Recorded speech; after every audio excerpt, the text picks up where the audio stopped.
Good evening. My name is C.L. Edwards, and you are viewing the Trinity channel live, streaming via satellite, via Roku, many means. And we are here today to talk about a sober topic, a serious topic.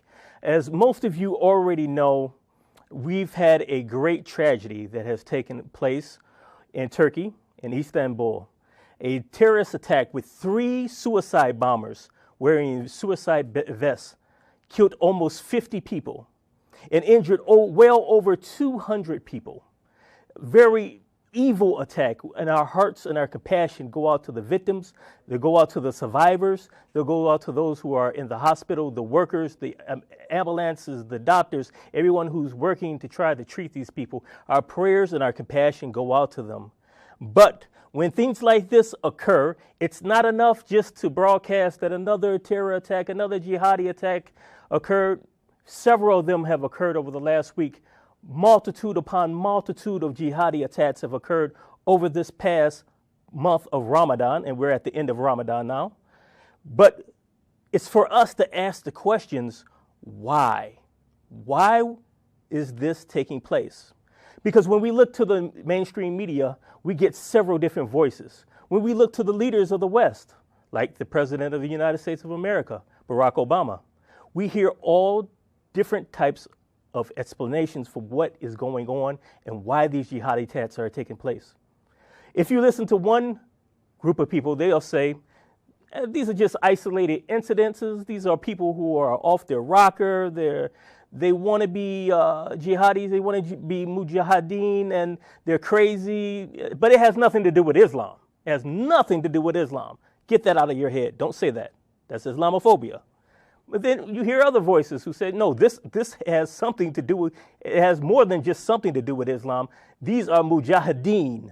These are people who are dedicated themselves to jihad, and they've dedicated themselves to perform jihad during this month of Ramadan.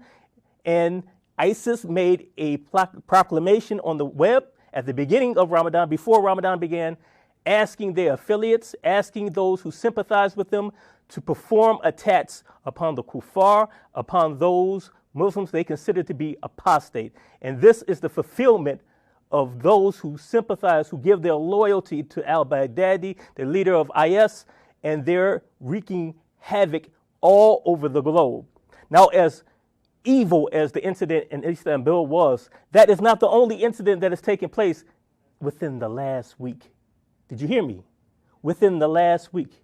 Let me give you a few headlines. Lebanon fears more attacks after multiple suicide bombings. This just happened this week.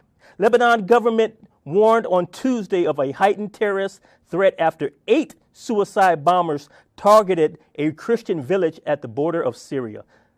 And they said that this is connected to IS, the Islamic State. But yet there's more. I have a whole stack of headlines. Have you ever heard of Al-Shabaab, the youth? This is a Islamist group in the Horn of Africa who have pledged allegiance to ISIS. They recently assassinated an army colonel in Mogadishu. This just happened Monday. Also, Al-Shabaab performed a bombing at a hotel in Somalia that killed 15 people. That happened on Saturday. Boko Haram, have you heard of them? Islamic knowledge, Islamic learning, Western learning is haram, is the meaning of their name.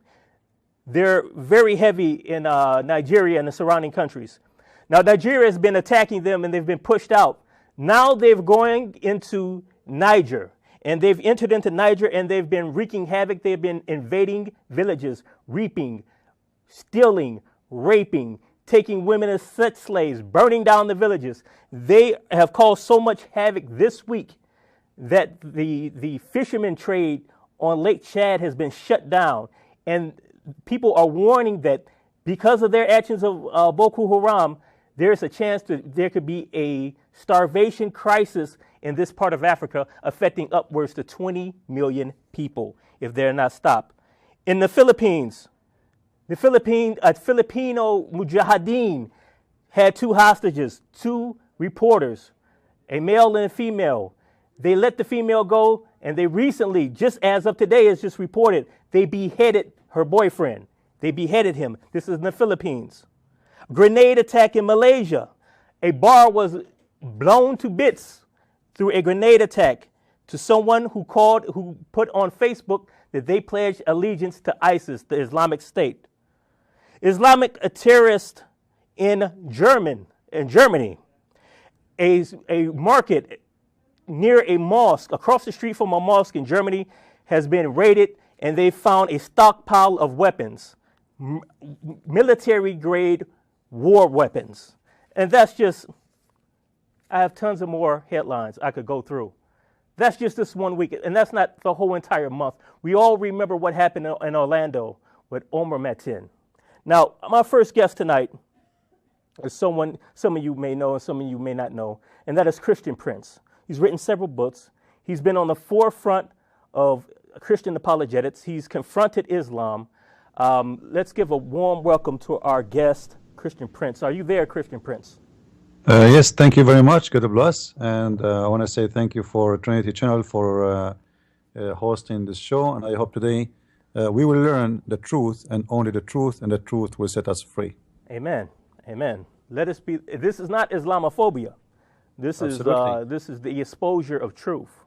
Yes, and, you know, actually, Islamophobia is a topic by itself. You know, the question we should ask: why people they have Islamophobia, not Hinduphobia? Why people have Islamophobia, not Buddhaphobia? Why Islam causing the phobia? You know, there's phobia is just a lie created by the many of the Muslims and supported by the left, trying to say that there's no risk and there's no danger of Islam, when the fact nobody there even to go to the airport without security check because of Islam. Until 9/11, we used to go to the airplane and we are free from any security. Everybody remember, we used to go and walk. You can take your family to the airplane door, they give you a hug and you go. Until 9/11, and since then, no security, no safety whatsoever because of Islamophobia or Islamo-terrorist.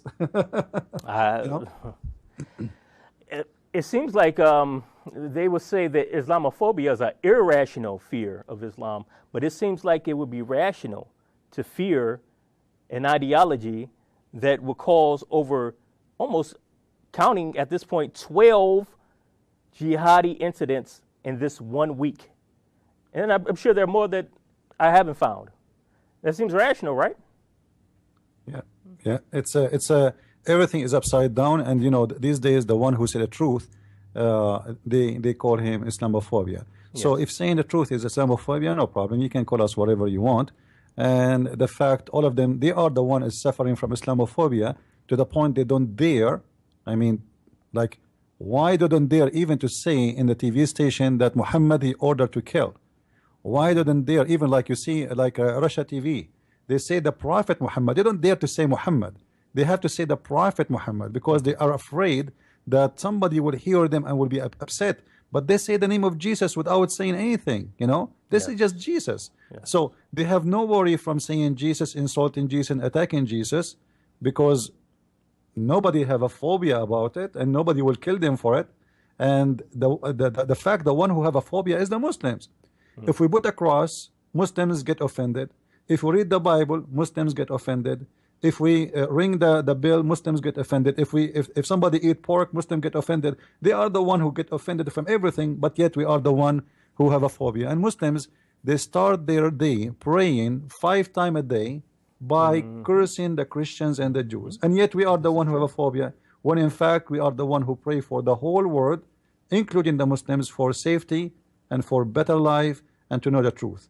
We never heard a priest saying, may God curse the Muslims. But the Muslims, they do that always, and it's part of their Qur'an, chapter 1, verse number 7. Yes, this is true. Al-Fatiha. And you just reminded me of another headline recently this same exact week. In Egypt, over 1,000 Muslims went on a rampage in a city, assaulting and attacking 80 Christian homes because there was a rumor that they were going to start a church. So that was everything is possible. They get offended from anything. Anything will offend the Muslims, and it doesn't matter what do you do, they are offended. You say you talk, you don't talk, they are offended. even if you stay home, just because you are being a Christian, you are offending them, because by being Christian, you are saying to them, without talking, that I don't believe in your prophet, and this is something offensive for them. So Islam is a religion. It is against any kind of tolerance, and yet everybody speak about the mercy and the beauty of Islam, and the unjust of saying all Muslims are terrorists. You know, for whatever I say in this TV, just for everybody to know, I am the one who present myself. I don't represent Trinity, which means Trinity channel, they have their opinion, they can say whatever they want. Whatever I say, I'm responsible for it. I say every Muslim believe in the Quran is a terrorist, because you cannot be a Muslim unless you believe in the manual, which is the Quran. And the manual of the Quran says clearly, I will install terror in the heart of the disbelievers. Now you will find many people, they come with many kind of interpretation falsely made just to avoid the accusation against Islam. However, they can come whatever they want, but the life of Muhammad proved that this is what Muhammad meant, and this is what Muhammad practiced, and this is what Islam is about. However, we are the one who speak Arabic. My first language is Arabic, not like those who do not know one word in Arabic, but yet they want to teach us what the Quran mean. Or even they translate the Quran when they do not know how to read Arabic, which is very funny. This is very true, what you're saying, and what you said sounds very hard to some people, especially in this day and age where there are certain characteristics that are held up as must-haves. You must have tolerance, and you must have political correctness. You can't say anything about another group. That is a form of phobia, that's racism, that's hate, that's right-wing bigotry. But to say the truth, for me to simply read headlines from well-known news organizations, that's Islamophobia. For you to quote the Quran, that's Islamophobia. So at this point, as Christians and as people who love truth, we can no longer be afraid of people calling you a name. If you're afraid of someone calling you a name, then you have bigger problems. You have a real big problem. We have to stand boldly for the truth. I believe we have to stand boldly for the truth. Yes.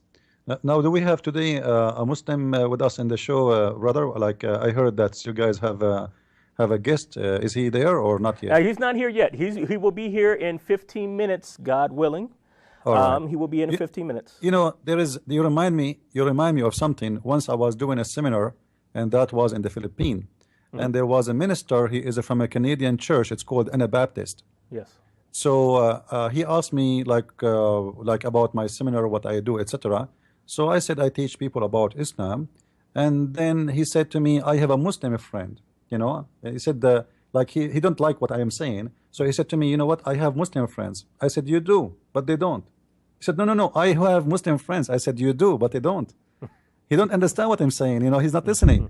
He said, what are you talking about? I told you I have Muslim friends. I said, you do, because you are a good guy. You take them as a friend, but they don't. Muslims are not allowed to take you as a friend. Chapter 5, verse 51. And right away he says, you are the kind who divide people. I said, what divide people? When I quote the Quran, I'm dividing? I'm not the one is dividing. It's the Quran divide people. It's the Quran saying, take not the Christians and Jews as a friends. So for me quoting the Quran, you blame me that I am the bad person. Not the verse is saying that, it's me. So I'm just showing you that when you say I have a Muslim friends, you are very wrong, because Muslims cannot take a friend unless he is a Muslim.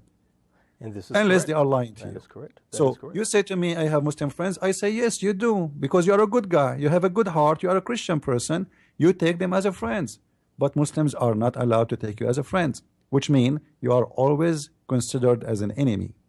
This is the only meaning, you know, to take someone as a friend. And that's our example from Jesus himself, who was a friend to sinners, who associated and who would be invited to a dinner by a sinner, by a tax collector, and he would accept the invitation, and the religious authorities would look down upon him and look at him and say, how could you be a rabbi and go to the dinner invitation from a tax collector? But our Lord would do that, and we follow our Lord if we are true Christians.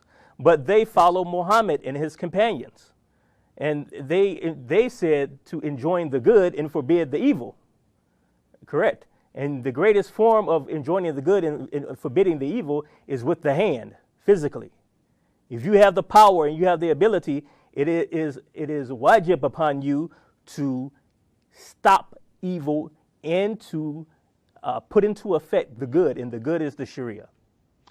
You know, the term evil and good in Islam, sadly, sometimes some Christians, they think we share the same terms. Like, you know, when a Muslim, he says Islam is against theft, as an example, they think that this is true. You know, Islam is against theft. Even the Prophet of Allah, he cut the hand of a thief, but they will not tell you that if he steals from a protected person, Muhammad is the same as a gang leader.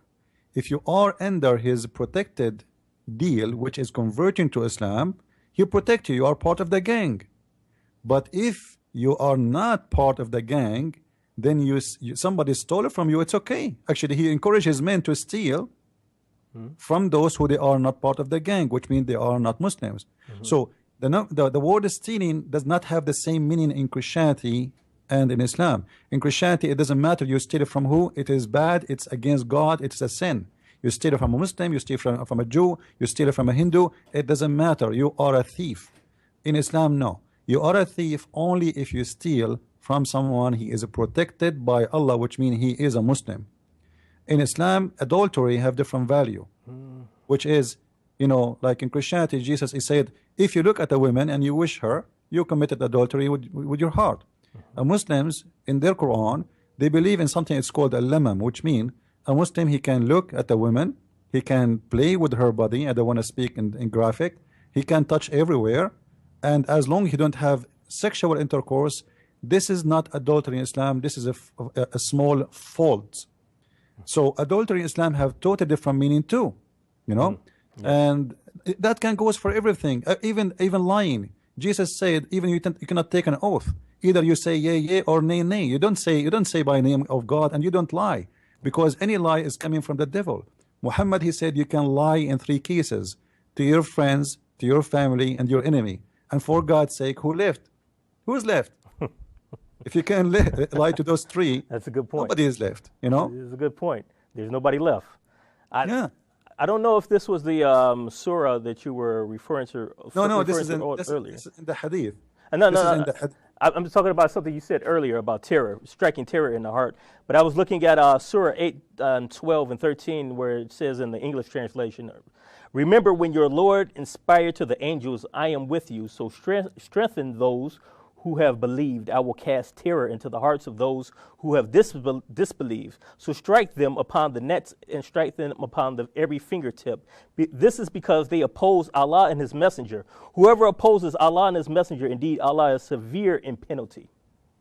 I don't know if that was what you were referring to, but yes. Well, you know, the terror in the Quran appear in not only in one place. Yes. However, Muhammad, he confirmed in the hadith that he been victorious by terror, and people they used to give up and surrender to him because of his terrorism from a distance of a month. So Muhammad, he understand the power of terror. Like, you know, a few guys can terrify a whole town. If you remember, a few years ago there was a guy, his name is Muhammad, in New York, I think. They call him Muhammad the Sniper. You know, he terrified the whole city of New York. He's just one guy, and he have a young boy with him. Yes, I remember one guy terrified that. the city of 9 million people. Why? Because you do not know who's your enemy. You do not know who's going to kill you. You do not know why. And this is terror. So terror is very powerful, and Muslims, they know that by making terror, they can make you subdued. They can put fear on you, and you become scared, and then you do what they want. So terror is not really the target. Terror is a tool. Islam use it in order to put fear in your heart and make you convert to Islam. Like if you go to chapter 3, verse 151, it says, سَنُلْقِ فِي قُلُوبِ الَّذِينَ كَفَرُوا الرُّعْبِ. We are going to put in the heart of those who they are disbelievers the terror, for they are disbelievers. Now, why he want to put terror in their heart? Because simply terror is the way to punish them and make them agree. The whole point is, how to make you subdued to Islam and surrender. Like, you know, even some people, they give you a false meaning of Islam. They say to you, Islam mean peace, which is false. Islam have nothing to do with the word peace. The word peace is salam, coming from shalom or shlama in Aramaic. The word Islam is the opposite of salam. Like in English, we say known and unknown. So you add the N before known, that will make it unknown.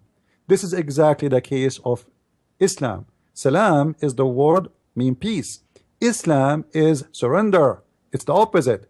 It is you surrender, I will not kill you. However, don't ever trust Muslims saying to you, you surrender, we will not kill you, because this is exactly what Muhammad did with Bani Qurayza. He asked them to surrender. They did. He slaughtered them. He slaughtered them all one by one, including children. So you surrender to Islam, still you are not sure really you are going to be safe, you know, because even after you surrender, there's tons of surprises might happen, and this is a person you cannot trust. Who can trust the devil? You tell me. I wouldn't trust the devil. That doesn't make sense. Now, we only have a few minutes before we go into a break and we have our guests come on. Just in these last few minutes, could you like give our viewers who may not know, what is Ramadan? What's Ramadan all about? What's that?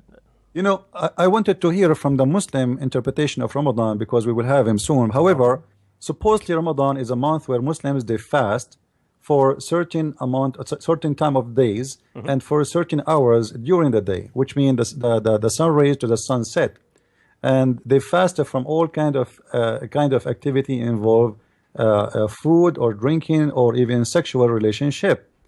However, I don't see any fasting there, because you believe it or not, I eat once a day. That's mean I'm fasting Ramadan twice every month. You know, like I eat once every day, which means once every 24 hours. What a big deal if I fast. Like, don't you go to work, you come back, you know? What if you what the big deal if you skip your lunch? However, Muslims during the month of Ramadan, they spend their day sleeping. They don't do any activities. They spend their night up eating, and then in the morning they go to sleep, and then afternoon they wake up. It's a month where no work is done, nobody go to work, and if they go for an hour or two, and they will not. It's a disaster for economy in the Middle East. The whole Middle East is in drugs. Nobody doing any work. Even in the government, they close. Like in Saudi Arabia, they close the offices by 11. They take a break, and then after that until 1, and at 1 they open for a half hour, and then they go home, which means nobody doing any work.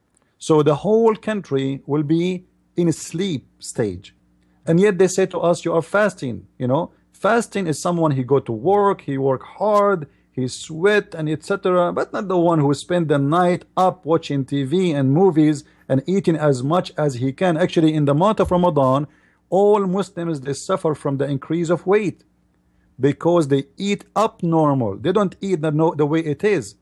This is why the prices of food in Ramadan go skyrocketing. You know, if people are fasting, why the food go crazy? You know what I mean? If people abstain from eating, they eat less, the food price should drop, because it's about demand in the market.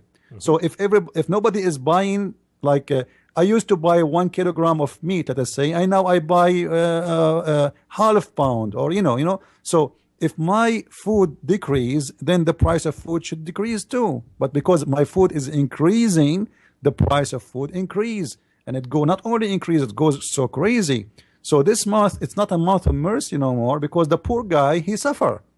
The only one, I guarantee you, is fasting in the month of Ramadan is the poor man, for he cannot afford to buy the food in this month, because the price of the food goes so crazy.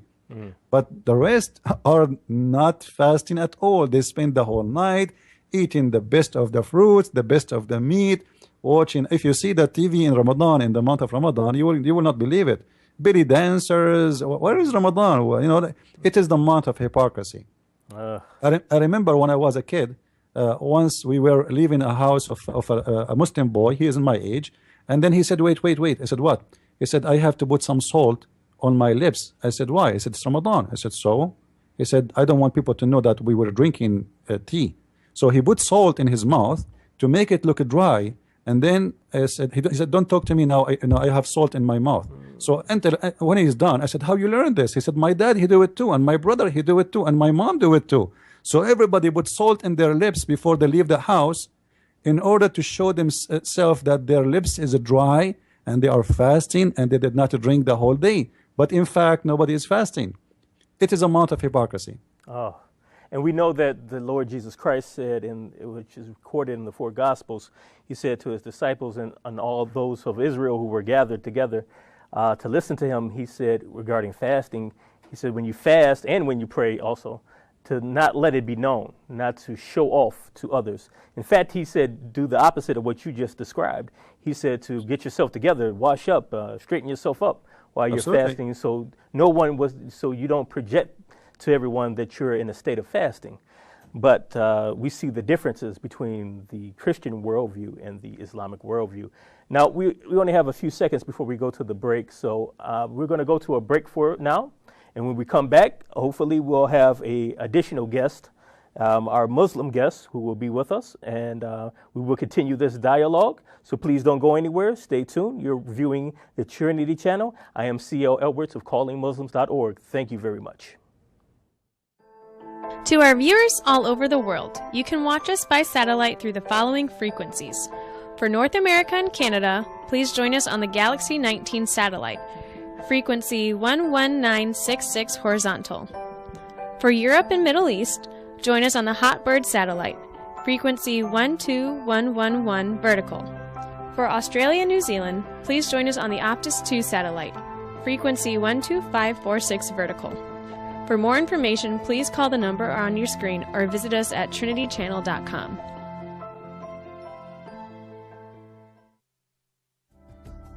You can now watch ABN and the Trinity channel on your iPhone and iPad. Search for ABN Sat in the App Store. You can watch all the following channels: the Arabic channel, the English Trinity channel, the Worship channel, the Surith channel, the Kurdish channel, the Al-Qadush channel, the Prayer channel, and a special channel for Europe and the Middle East. For more information, please call the number on your screen or visit us at trinitychannel.com.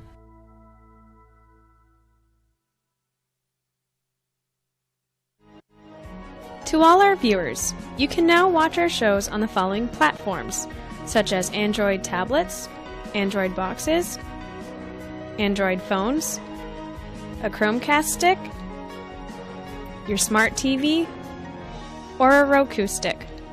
For more information, please call the number on your screen or visit us at trinitychannel.com.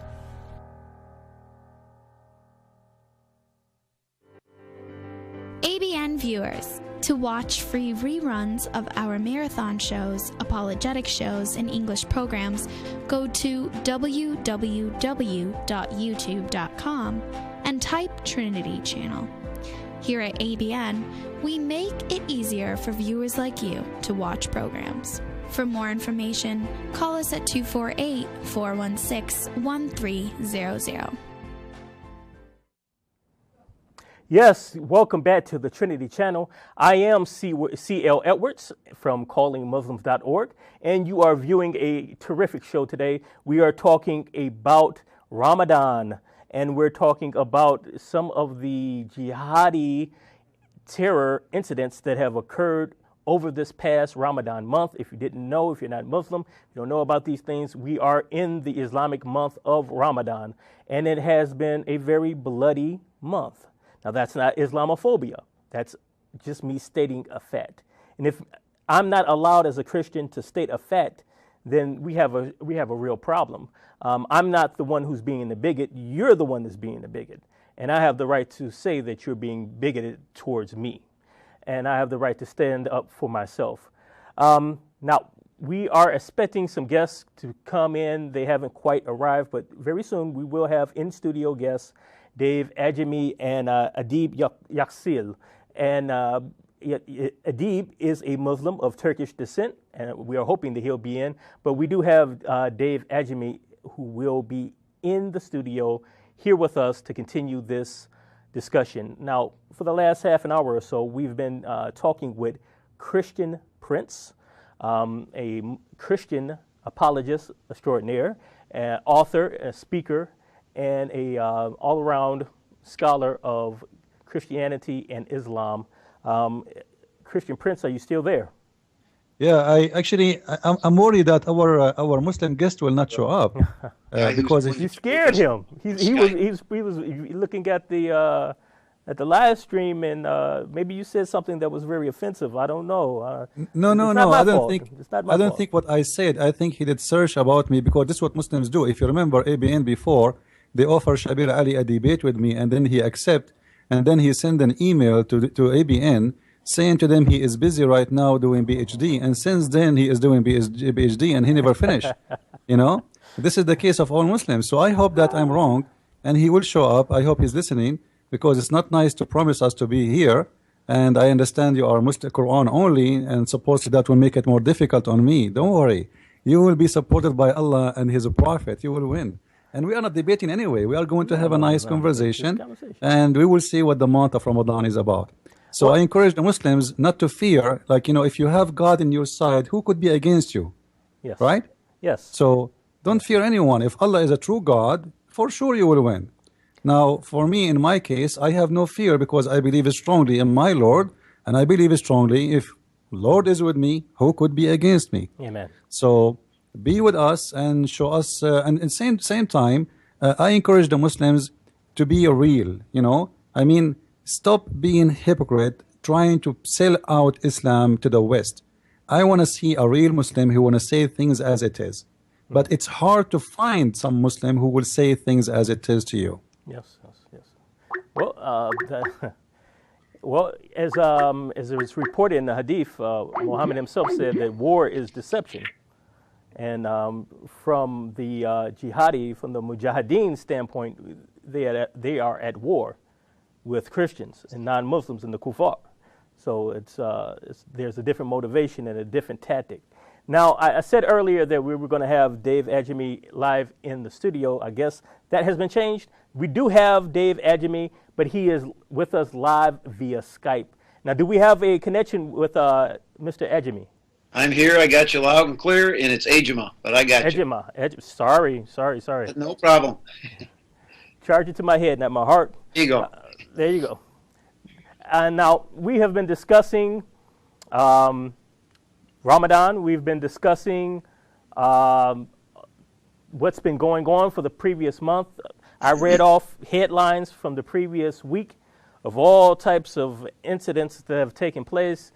People who are claiming that they are mujahideen, that they are fighting in the name of Islam, and they have attacked people.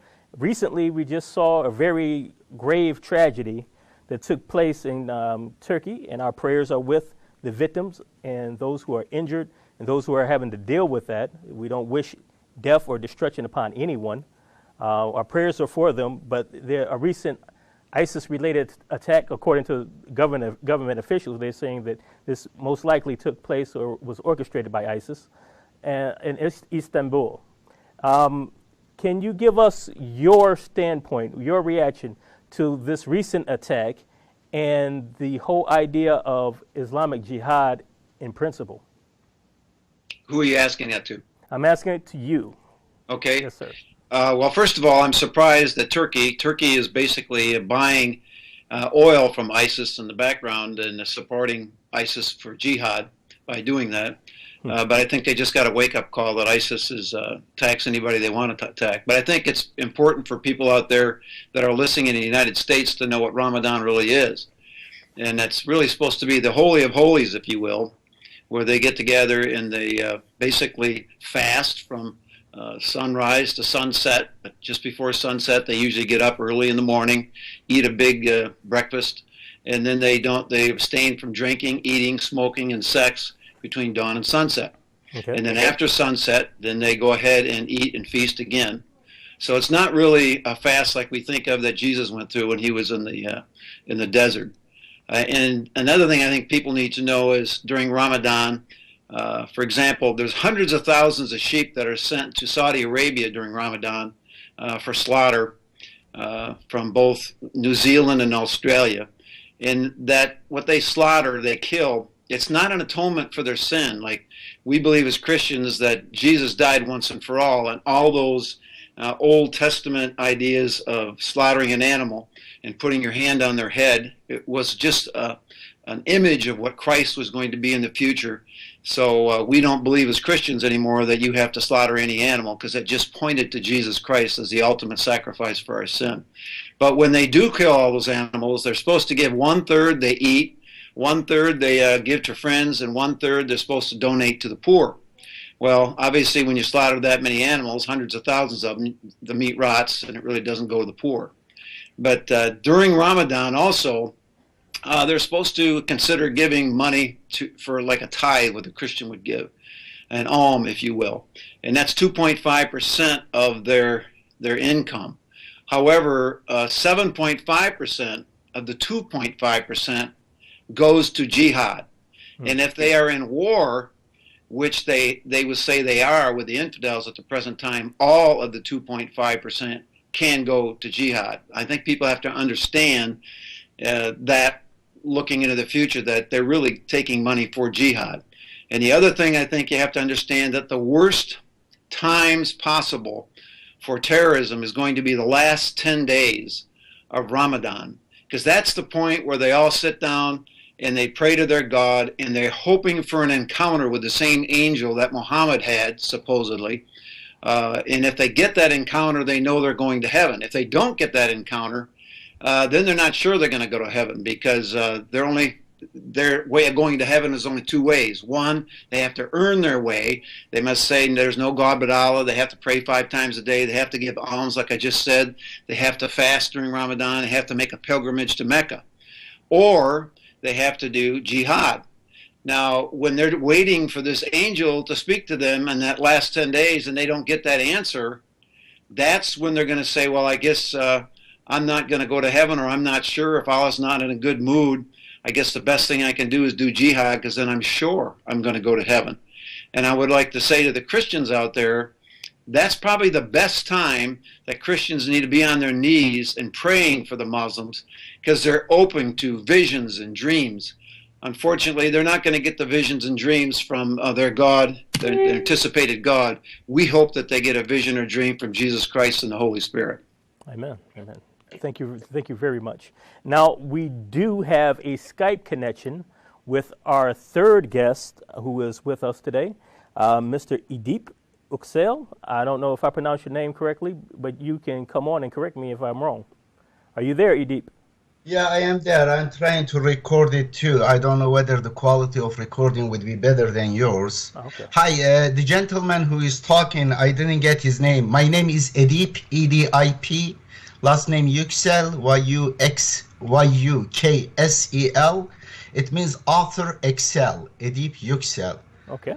And the gentleman's name? That would be Dave Ejima. I wish that you put his name there. Anyway, okay. We also have another guest on here, Christian Prince. Okay, Christine, and I didn't get his name again. I don't know how. Can you spell it for me? Dave, as like the prophet David. Dave. Dave. Oh, okay. Dave. Okay. Hi, Dave. Let me start with this. Today's Sunnis and Shiites are the #1 enemies of Prophet Muhammad and his message, and also the enemies, of course, of Jesus and Moses. Their message was monotheism. Their message was peace and justice, and also rejecting the traditions, superstitions of their ancestors. Now, as today's Christians has nothing to do with Jesus.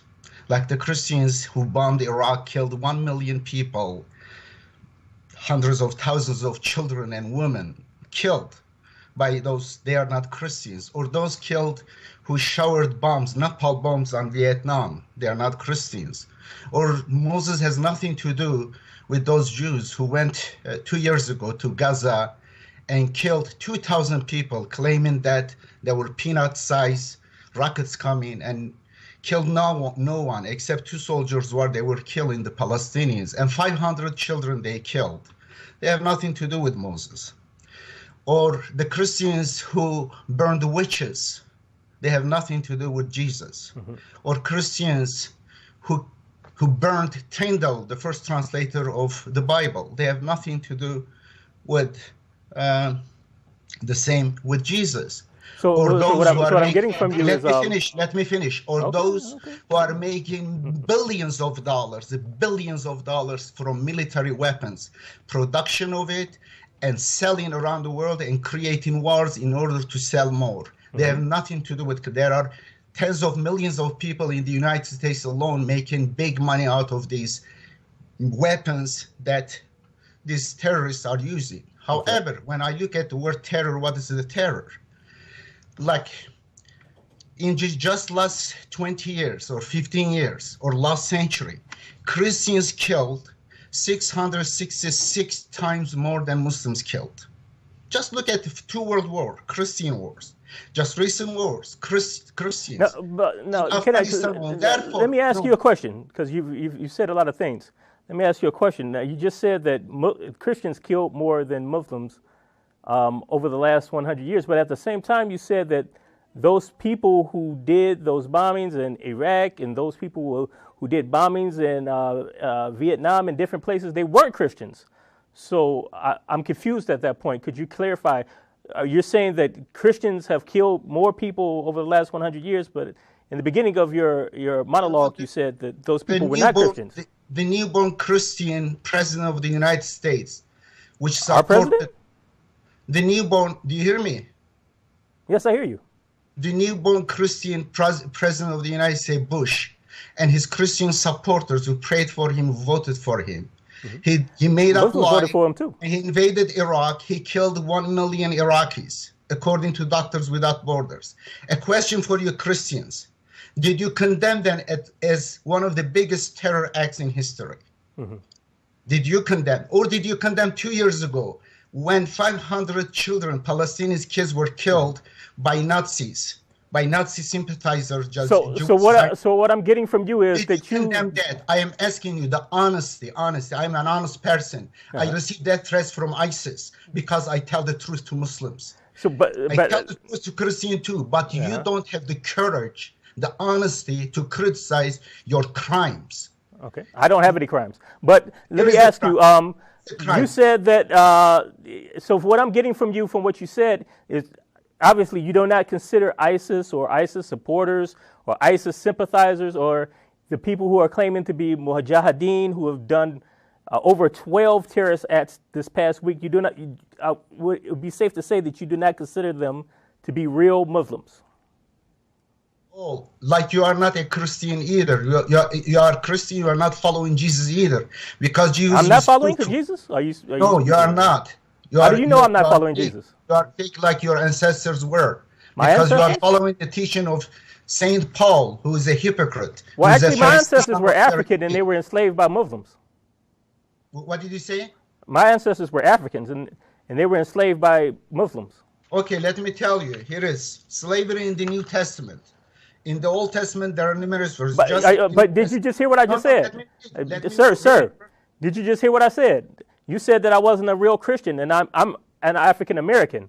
My ancestors were brung over here on the transatlantic slave trade. Europeans purchased them from Muslims who established slave auctions in Africa, along the coast of Africa. Slavery. Those Christians, they have nothing to do with Jesus, who are slave owners. Okay. And those Muslims who are slave owners, they have nothing to do with Islam. Muhammad owned slaves. Excuse me. Muhammad owned slaves. No. Muhammad did not own slaves. Absolutely big lie. Okay. He freed a slave. Oh, okay. He freed a slave. Okay. How do you know if he?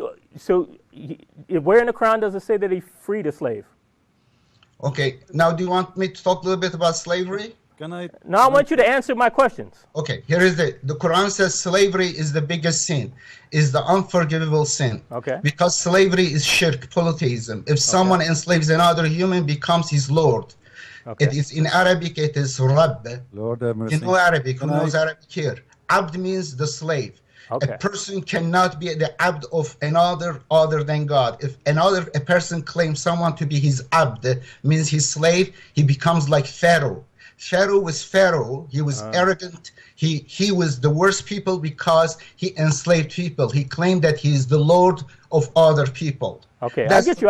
Slavery, Thank you. Slavery contradicts the most important principle of the Quran, Islam, which is the peacemaking, which is the system of all messengers, prophets of God. Thank you very much for that answer. Now, I did ask where you said Muhammad didn't own slaves, and I asked where does it say in the Quran Muhammad didn't own slaves. But Christian Prince, let's get some of our other guests into this conversation. Finally, we don't want to just put it on one person. Christian Prince, what do you think of what you just heard?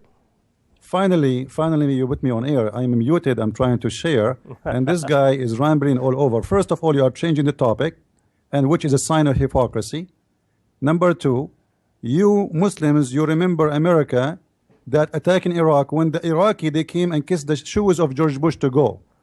And you Muslims are the one who paid for the cost of the war. The Gulf War #1 and the Gulf War #2. You Muslims are the one who asked America to involve in Al-Bosnia, and you kissed the shoes of America to protect the Muslims in Al-Bosnia. You Muslims are the one who's asking the America right now to stay in Iraq. After Obama, he asked to withdraw. You Muslims are the one who asking America to stay in Turkey, your country, and you are the one who is giving them a base to stay in your country, and yet you hate America.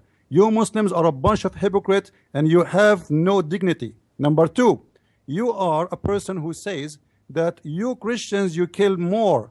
According to Christianity, we kill only to defend ourselves. The one who died by the sword, the one who killed by the sword will be killed. You Muslims are the one who attack us. For 600 years we have no crusade whatsoever. The crusade started after you Muslims attacked us, not before. For 600 years we never heard of crusade. Enter you Muslims, and your Turkey, actually the one you are living in, it is an occupation on our land. This is our land, and you speak about killing and attacking and taking the land of others. This is the Constantinia. This is a Christian land. You invaded, you Turkish. Number two, you said Islam is against slavery. In front of everybody is watching us, I challenge you to show me the verse in the Quran that says that slavery is a sin. Just to show everyone that you are making things up. Number three, you said Muhammad, he never owned a slave. I saw your translation of the Quran. Now let me tell you about those who follow Khalifa. They found the hadith exposing Muhammad, so they said to themselves, we are going to reject the hadith because hadith is exposing our prophet, who is nothing but a child molester, who is a criminal, who is a thief, who is a killer, who even spy at his own son's wife when she was almost naked, and he forced his son to divorce her so he can have her. They rejected all the hadith, but now the Quran became a problem still, because a lot of stories in the Quran is very offensive. So what they come with is a new solution.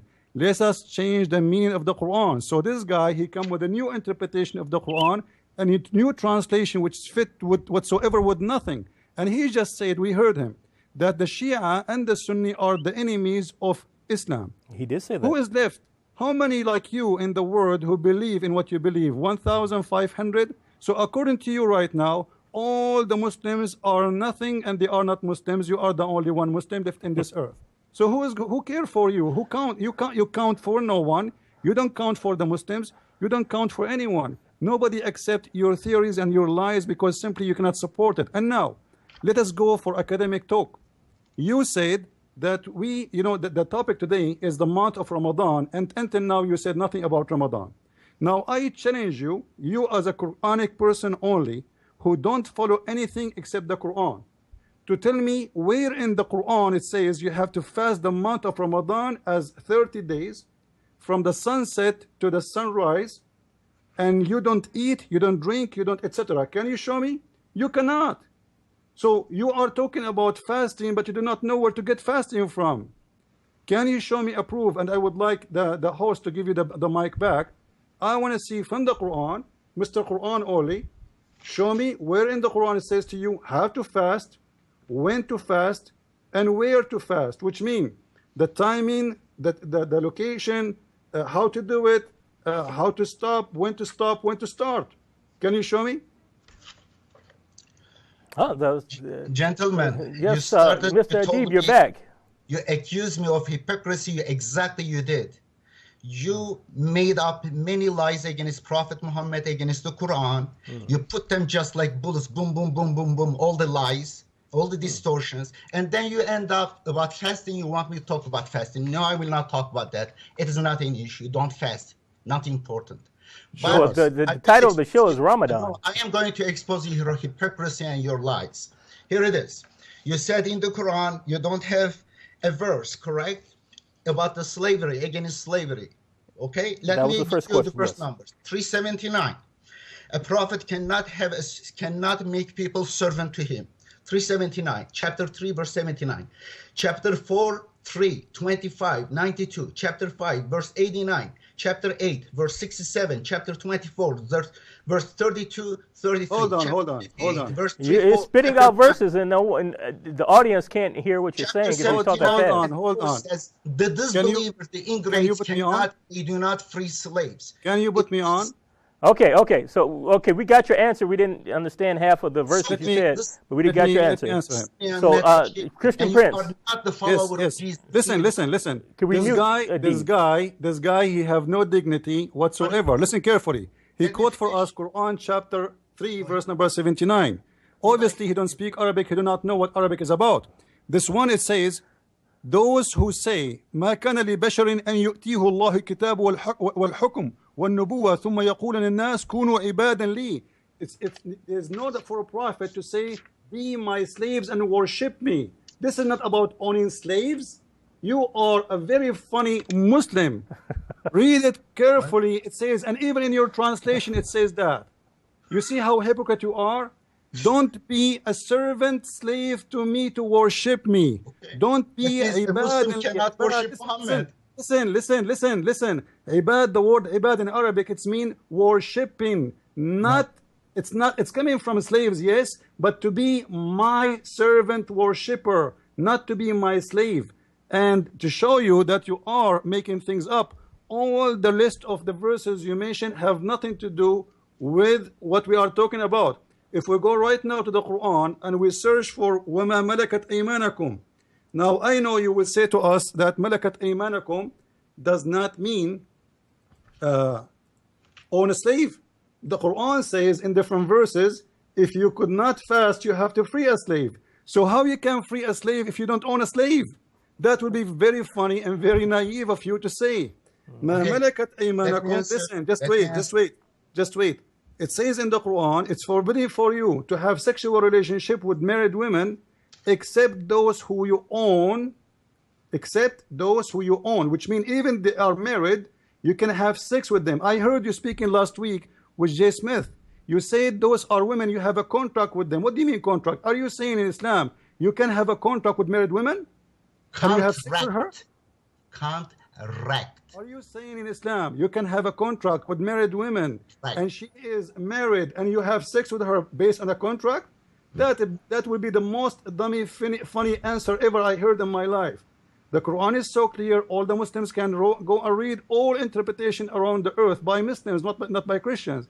It says it clearly, forbidden for you, the word muhassanat. Obviously you don't speak Arabic. By the way, you claim that you speak Arabic better than Arab. I challenge you to read for me the verse you just quote for me in Arabic, just to show everybody that you do not know Arabic and yet you claim that you are translating the Quran. How someone cannot read Arabic? I can teach you Arabic. He translates the Quran. That is impossible. Okay, so let's get a reaction, especially we don't want to be all over the place. We want to keep it a little restrained. You cited verse Surah 379. You said that would be a surah. And an ayat that would say that the Quran forbids slavery. But we just heard the response of Christian Prince. What is your reply to that regarding Surah 379? How exactly does that forbid slavery? Is it my turn? Yes, I'm speaking to you. First answer, how he asked question. First of all, he's very abusive. And if he continues these abusive insults, I am going to leave these things. Well, we don't want you to leave, but you have been kind of abusive also. Cut me too. I'm not cutting him. Now, two of you are cutting me. That's not the right way. If I invite you, I will treat you equally. I will give you words, and I will not cut you before that person. I will give you equal length. Here is, gentlemen. Thank you very much. How a person who is fasting can be asked to free a slave. Here it is. The slaves of other people, they were Christians and Jews and pagans. Muslims had had agreements with them, peace agreements. They could not force them to free the slaves, but Muslims were buying slaves and buying their freedom. That's exactly, this is it. It's unique. And here it is. Let me answer.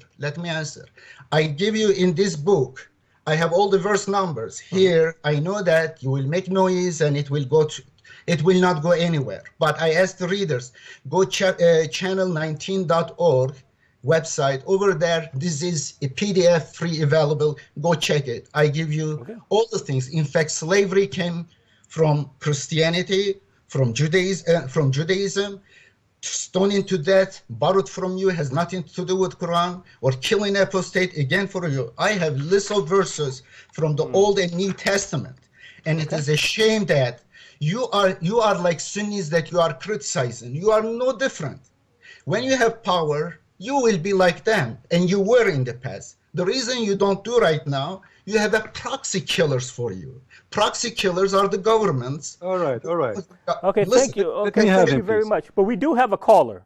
We do have a caller who has been sitting on hold for a very long time, and we don't want to make our callers sit on hold. We like having callers. We like having dialogue with the audience. So we have a caller, Edmund, who would like to maybe ask one of you a question.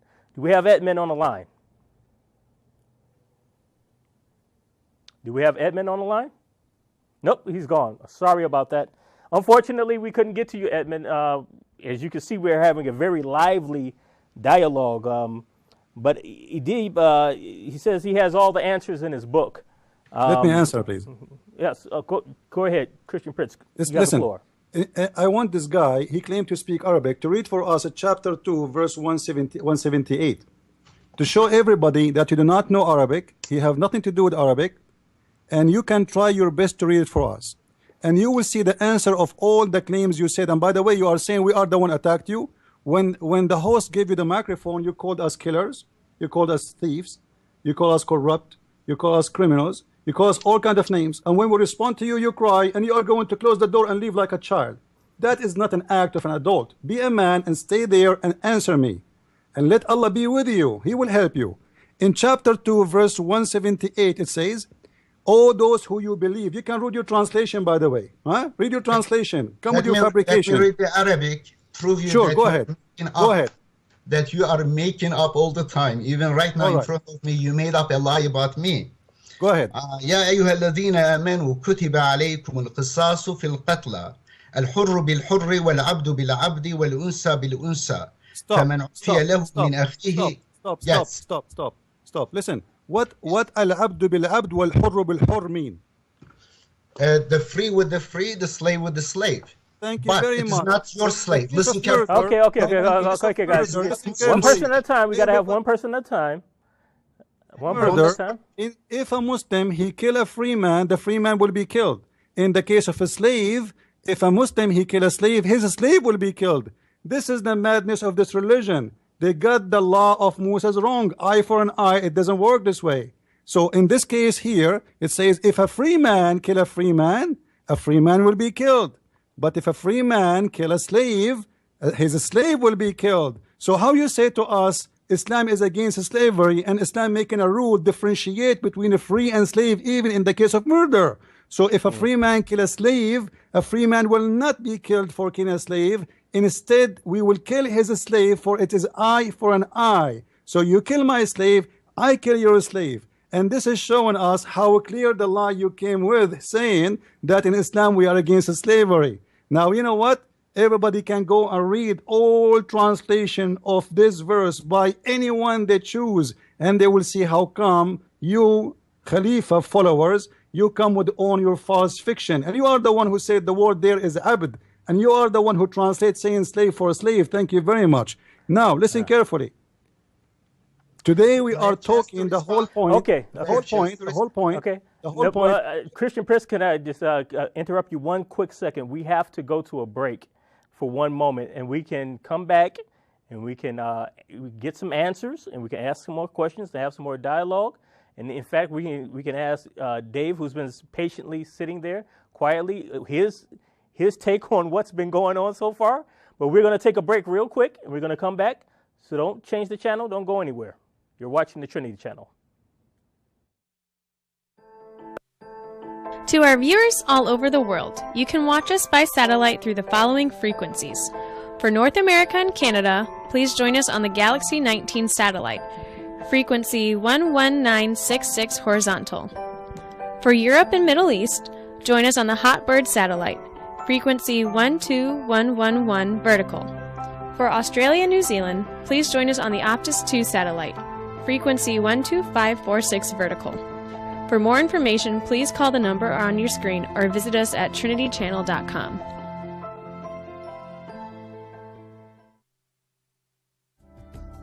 You can now watch ABN and the Trinity channel on your iPhone and iPad. Search for ABN Sat in the App Store.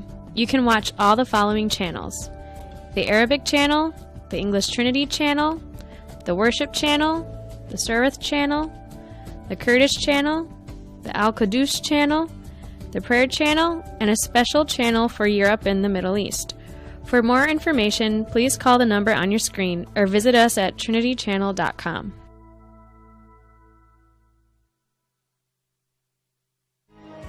To all our viewers, you can now watch our shows on the following platforms, such as Android tablets, Android boxes, Android phones, a Chromecast stick, your smart TV, or a Roku stick. For more information, please call the number on your screen or visit us at trinitychannel.com.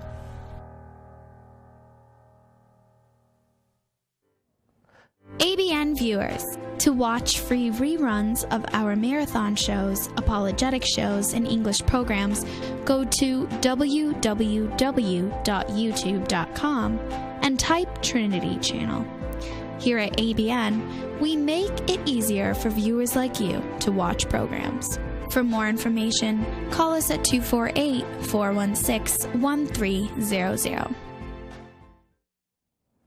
And yes, this is C.L. Edwards, and we are back again. You're viewing the Trinity channel, C.L. Edwards of callingmuslims.org, and we have a very lively conversation going on today. We have several guests with us: Dave Ajima, we have Edip Yüksel, a Muslim of Turkish descent, we have Christian Prince, and the show topic today is Ramadan and human blood sacrifices during Ramadan. Now, before we get back into our conversation, we do have a caller, and we do want to make priority for our callers. So do we have the caller online now? Yes, caller. I am on the line. Yes, caller, you may speak and ask your question or make your statement. Yeah, this is Edmund. Yes, Edmund, how are you doing? Good. My question to the Muslim follower, is this is Ramadan now, and Muhammad, he killed Asma bin Marwan. She had 3 kids. He killed her in Ramadan. He killed another lady. They call her Urfa. Fi Ramadan. In Ramadan, he killed her. He got Sophia. He killed all his village plus her parents, and he got sex with her same night. He got married from Zainab bin Jahsh. I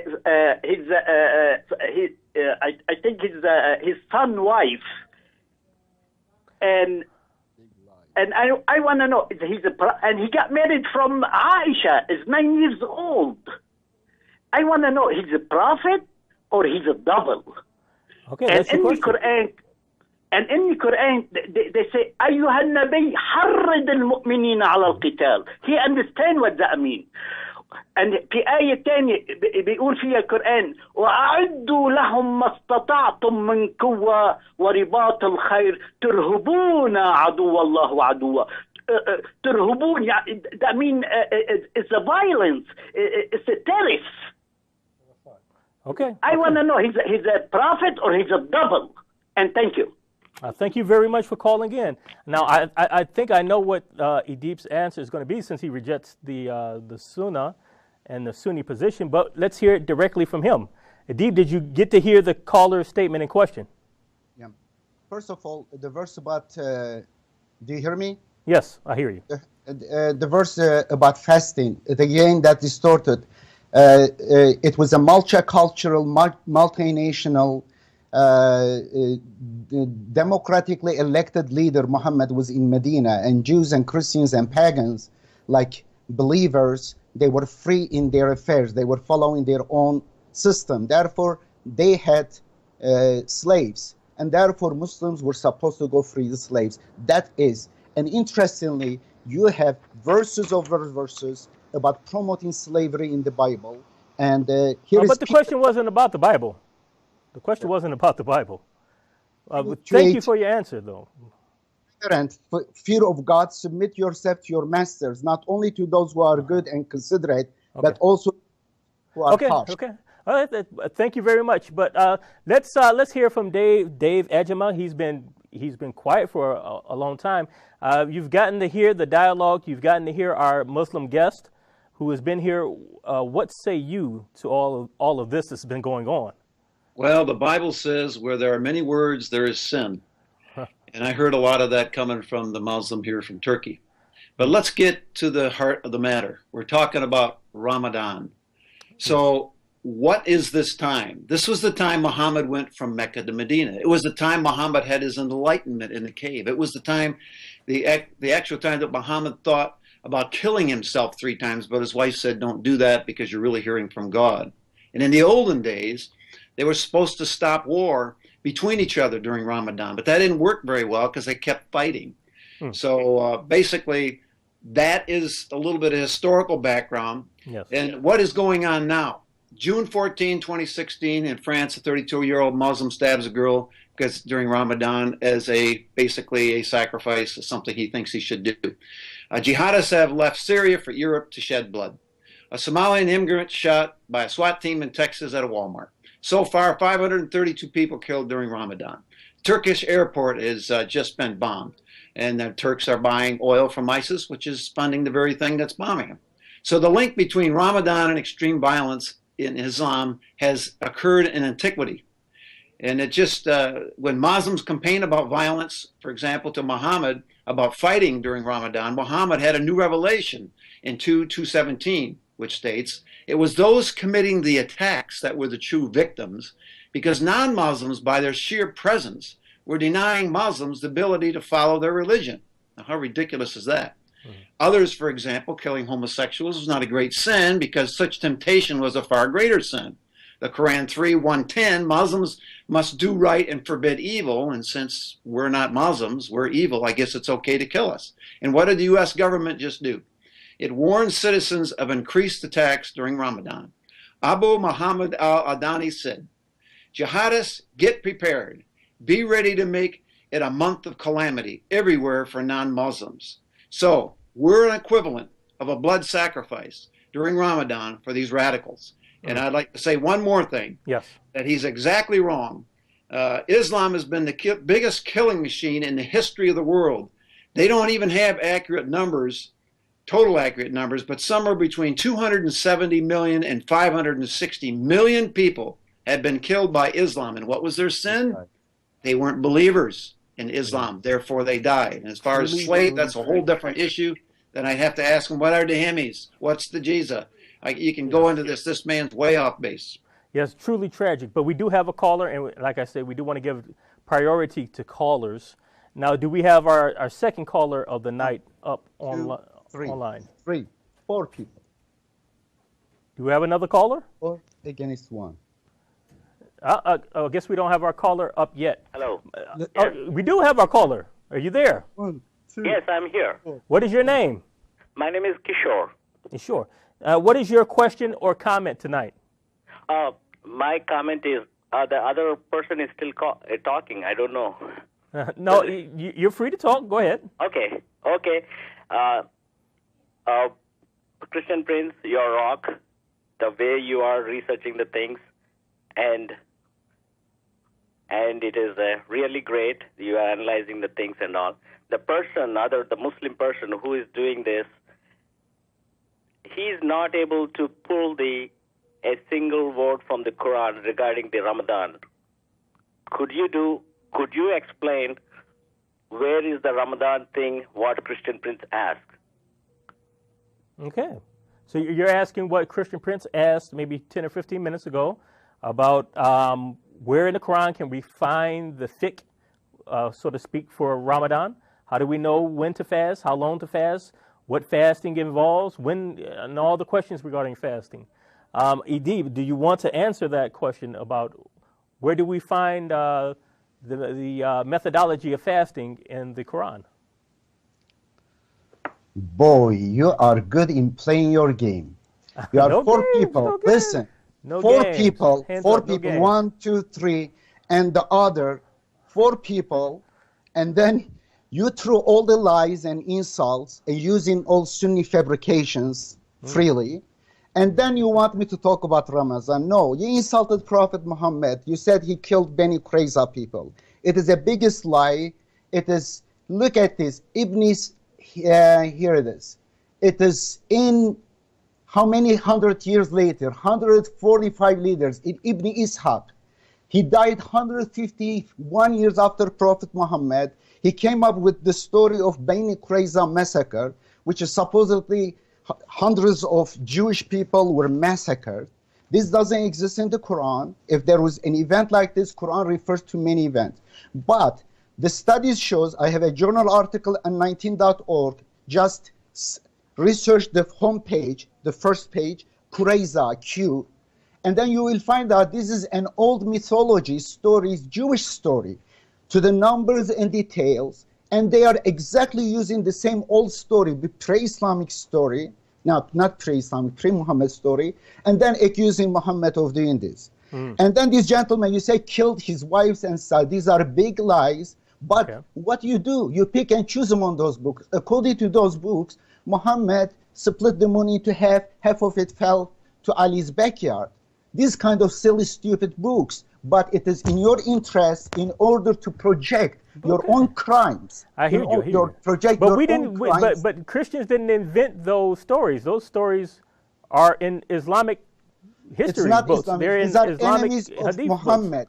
As you are the enemy of Jesus, because you fabricate many lies against Jesus. Jesus never claimed to be Lord God. Jesus never promoted slavery.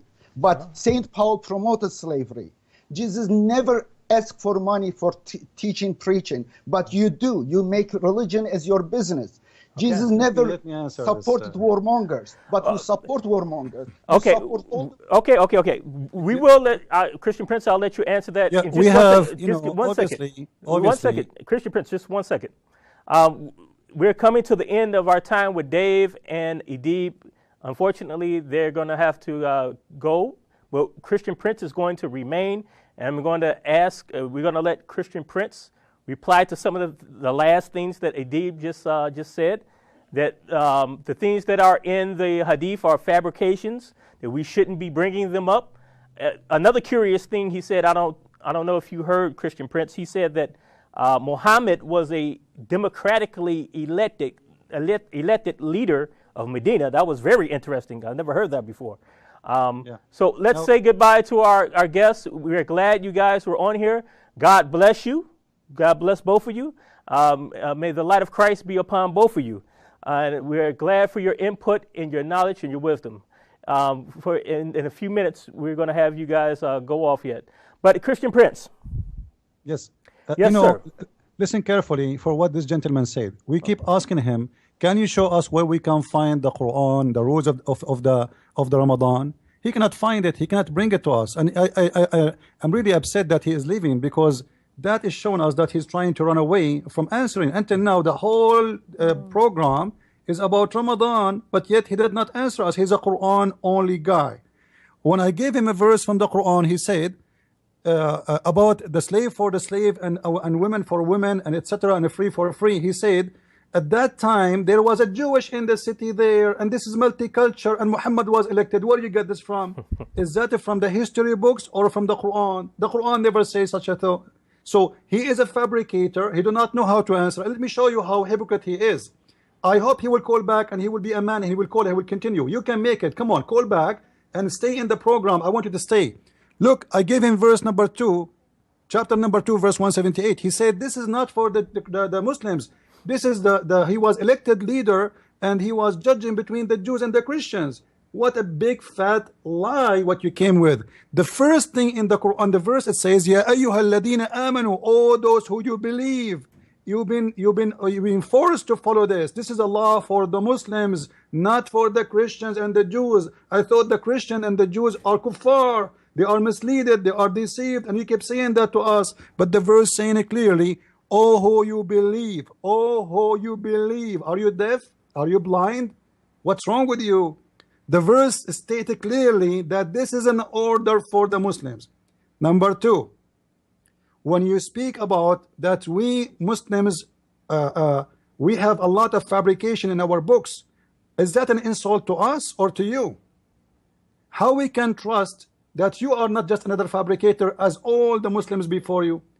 Listen carefully, Christians, what this guy is saying. All Muslim books and the history of Islam is a fabrication. This is what he's saying. Now he make a new book, and that will make him simply, he is the one to be trusted. As you are saying to us, we have 1 billion ant, all of them, they are a bunch of liars, and I am the only ant is truthful. That will be the joke of the year. Additional to that, where you get your resource from? If we go to the Quran, just to show everybody, I'm happy that brother Dave, he have patience. I hope I'm not because I know he like to share with us. You know, if you go in the Quran, chapter 19, verse number 26, this is a chapter of Mary or Maryam. You will see the Quran is speaking about fasting from talking. Fasting from talking. Where in the Quran is speaking about fasting from eating? Which means if this guy do not go by anything except the Quran. I would have loved him. I would have loved for him to give an answer to that, but he didn't. He wanted to attack Christians, and I hope he doesn't accuse us of insulting and attacking him, because in reality he began his talk with insulting Christians and insulting me directly. But we do still have Dave here. You still have Dave Ejima here, and before he leaves, let's get one more word from him. Just let him say one more thing. Dave, you heard Edip's reply before he left. He's gone now. What were your thoughts on that? Well, he's a liar and a deceiver, and he doesn't even know his own religion. A good Muslim is supposed to basically do what the Quran says and do what basically Muhammad did and said in the Hadith and the Sirah. And he's saying he doesn't want to do that, so I guess he's not a good Muslim. But I really want to get to the point of the fact that if we're going to talk about the blood sacrifice in Ramadan, this is a dangerous time. This is where the Muslims, when they don't hear from that angel that spoke to Muhammad, they think the only way they can go to heaven is through jihad. And remember what I said at the beginning of the program. They have got to give 2.5% of their wealth as like a tithe, which a Christian would do, but 7.5% of that has to go to jihad. But if they're in war, like they are now, they can give all of their 2.5% to jihad. Folks, we are at war with Islam today. Islam is at war with the world until they get their worldwide caliphate and their worldwide government, and Sharia law is the law of the land. That's what they're trying to do in the United States. That's what they're trying to do in England and France and Germany. And it's not working. They're having major problems. Folks, beware during these last 10 days of Ramadan. More is going to happen. Thank you. I hope not. I hope that prediction is wrong. But unfortunately, we do know that these last 10 days are a time when the Muslim is told by Islam they have to strive, especially to catch the night of power, when the sacred tablet supposedly came down from Allah to the lower heaven where the angels are, and then the angel brought it down to Muhammad. This night supposedly is supposed to be better than 1,000 months, where any deed that you do for Allah is like you did it for 83 years. So if you were to be mujahideen and you blow yourself up, it's like you blew yourself up every year for 83 years. You receive all these good deeds so you can enter Jannah. This is, I don't understand. I don't understand how anyone can live with that type of teaching and not have their soul and their consciousness be bothered by them. Now, could I inject one thing? Yes, you can. Muslims out there, read the Bible, because most Muslims don't know anything about Christianity except what they see in movies and TV and so forth and music. But read the Bible and find out how many prophecies there were prophecies that were going to happen in the future.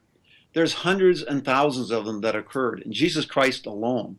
Yes. There's none of that in Islam.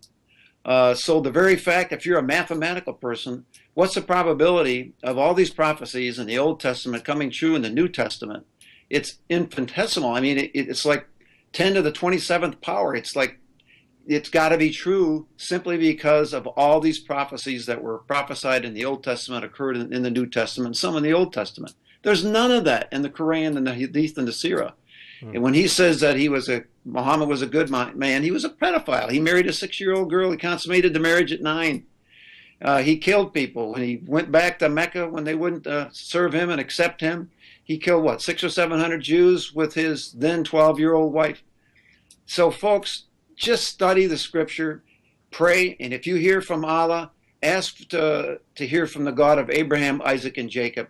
He'll speak to you. He'll talk to you. My good friend Kamal Salim, that's what he did, and God spoke to him direct, and he is now Christian, and he speaks out vehemently against Islamic faith. Even though he loves the Muslims, he wants them to come to the Lord, and that's my goal as well. I want them to come to the Lord, but if they're going to come over here and fight and kill and rape, I will fight back. Amen, amen. Now, I'm a prior military guy, so that's kind of going to be my attitude, and I think that's the way America's starting to see this now, is we have to stop the refugees from coming in the United States for civilization jihad. Amen. Now, we have 5 more minutes before we go to a break. And Christian Prince, I hope you're still there. I just wanted to ask you, since the topic is Ramadan and the human blood sacrifice, according to our Muslim guest who is no longer here, Muhammad was a democratically elected leader. So does that mean that Islam is compatible with democracy? And if we instill if we had a Muslim president of the United States of America, he would rule with democracy and fairness and equal votes for people of all religions and faiths. You know, this guy, he come with everything which will make him look good, but he cannot prove anything of what he said. Like as an example, when he said that Muhammad was an elected leader of a multicultural community, where he get this from? He reject all Islamic history books, but yet he come with something coming from history, not from the Quran. And if you ask him where this coming from, he will hit the door with his foot and he will run like a child. Now, I want to say first thank you to Brother David, and I understand that he's a former congressman too, right? Yes. If I'm not mistaken. So he lived the politics, and he know how the politics atmosphere come with. So I'm glad that he is not politically correct, because usually when you speak about politics, you speak about people say things not what they should say, you know. But this brother here is a great person who say things as it is, and I'm happy to have him with us. Amen. And we need all of us as a Christians. It's military also. Some people, they might say, I was very tough on this man. We need to be tough, because the truth have to be told as it is. Stop putting makeup on things. Things have to be told as it is. If the shirt of Mr. Dave is yellow, I have to say it's yellow. I cannot say it's red. That is not right. Wrong is wrong, right is right. So this is the first thing we need to do.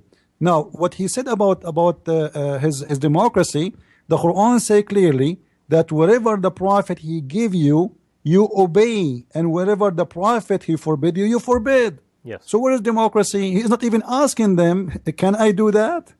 Should I do that? Even the prayer the Muslims they do, like if we ask this Turkish guy, where you learned how to pray? Is it in the Quran? No. No. Where in the Quran it says pray 5 times? It does not say in the Quran. The Quran says pray only 3 times. If we ask him how to do ablution, is it in the Quran? He do not know. So obviously those people are hypocrite. They are throwing away the history of Islam, because the history of Islam full of disasters. Yes. Make Muhammad look ugly and bad, and the only way to clean ourselves is to say this is bad history.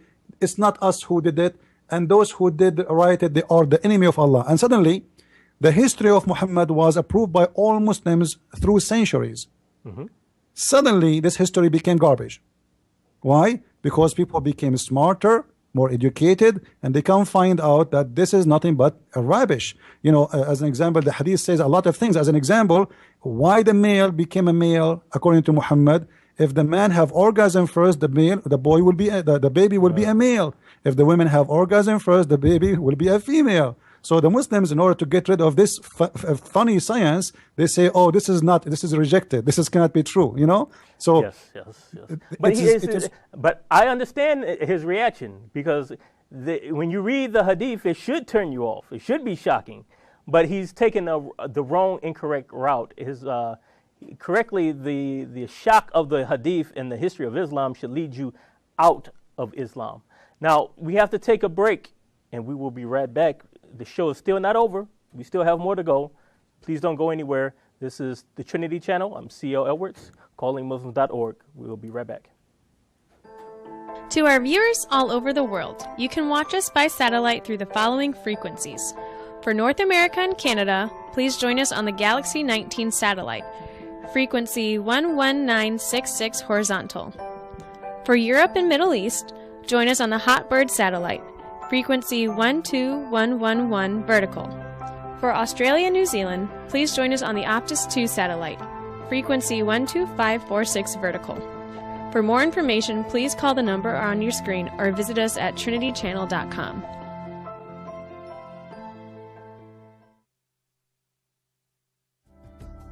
You can now watch ABN and the Trinity Channel on your iPhone and iPad. Search for ABN Sat in the App Store. You can watch all the following channels: the Arabic Channel, the English Trinity Channel, the Worship Channel, the Surah Channel, the Kurdish Channel, the Al-Qudus Channel, the Prayer Channel, and a special channel for Europe and the Middle East. For more information, please call the number on your screen or visit us at trinitychannel.com. ABN viewers, to watch free reruns of our marathon shows, apologetic shows, and English programs, go to www.youtube.com and type Trinity Channel. Here at ABN, we make it easier for viewers like you to watch programs. For more information, call us at 248-416-1300. Yes, and welcome back to the Trinity Channel. You are viewing us either through satellite, you're viewing us through live stream. You have the app downloaded. If you don't have the app downloaded, what are you doing? You need to download it. We are here, and I'm your guest, C.L. Edwards of callingmuslims.org, and we've had a very lively, very in-depth conversation. We've had with us Christian Prince, Dave Ajema, and we had our Muslim of Turkish descent with us for a time over Skype, and that was Edip Yücel. He made a lot of claims. He says that Muhammad was not a murderer, he was not a killer, he was not a false prophet, that the things that you see in the hadith, that doesn't apply. Those things came from the Jews. They came from the Jews. They were tall tales that somehow made it into Islamic history, and he rejects all of it. He condemned Sunnis and Shia, and at the same time, he tried to condemn Christians and claimed that Christians are killing Shia and Sunnis. And it was hard to really follow and understand a lot of the things he said, but we did give him equal time. We were respectful as much as possible. He began disrespectful, and if he got a bad reaction, it's only because it was a reaction to things that he said. But we do give our Muslim friends and our Muslim callers equal times. We give them time to voice their opinion and to give their answers, and that's exactly what we did. Now, Dave Ejima has left, and we thank Dave for being a part of the show. We thank him for his insight and all the things that he had to say. But we still have Christian Prince, and I believe Christian Prince is still on the line. Are you still there, Christian? Yes, I'm with you. Yes. Now, we were just talking. The subject of the show is, of course, Ramadan and human blood sacrifices. Now, let me ask you about this title for people who are confused out there who are watching us. And we have maybe less than half an hour to go. But what is this whole thing about human blood sacrifices? What does that have to do with Ramadan? Islam is a religion of peace. Muhammad is a democratically elected leader of a multicultural Medina society. So where does human sacrifice even fit into any of that? Well, if we study Islam and we study Islamic books, not Christian books, we are not talking about we are getting our things from Christian books. In Islamic books, they report for us that the biggest bloodshed in the history of Islam happened in the month of Ramadan. And month of Ramadan is the month of jihad, not just a month of, as they say, fasting, spending the night looking at the moon, watching TV, etc. As an example, the first attack Muhammad he did in the month of Ramadan, it was Ghazwatu Badr, Badr al-Kubra. Yes. This was in the month of Ramadan, and he slaughtered a lot of his enemies. And this was in the second year of Al-Hijrah. And then the list continue. Like, wasn't an accident that it happened in Ramadan? I thought Ramadan is the month of peace. No. He attacked Mecca in the 8th year of Al-Hijrah, which means after 8 years of immigration to Medina. He attacked Mecca in Ramadan. And this was a big attack for him and big a win for him. And the list continue. As an example, there is the attack of Al-Buwayra or Al-Buwayb. And this was in the year 13 for Al-Hijrah. And Muhammad, he killed a lot of people in that attack. And the list continue. Fathul Nawba, and this is like, those things done by Muhammad and done by the followers of Muhammad after him. Always the month of Ramadan. Actually, the last war we remember, it was in the month of Ramadan, a big war, if we can remember. It was the war of 1973 against Israel. Yes. All the Muslim countries, they gather together and they attack Israel in the month of Ramadan. So the month of Ramadan specifically always present bloodshed and killing, and it's a mercy for the Muslims to each other. However, it's a bloodshed for the non-Muslims. Now, we did not talk really. I wish this guy, the Turkish guy, will stay with us, because I think he is very fun and I like to have him with us again, but too bad he is very upset. Wow. And I hope he is not going to have some kind of heart problem. And still I invite him to debate me any form he like, anywhere he want, if he dare. Now, if we go, by the way, when we speak about the month of Ramadan, you will see the problem is people are ignorant, people do not read.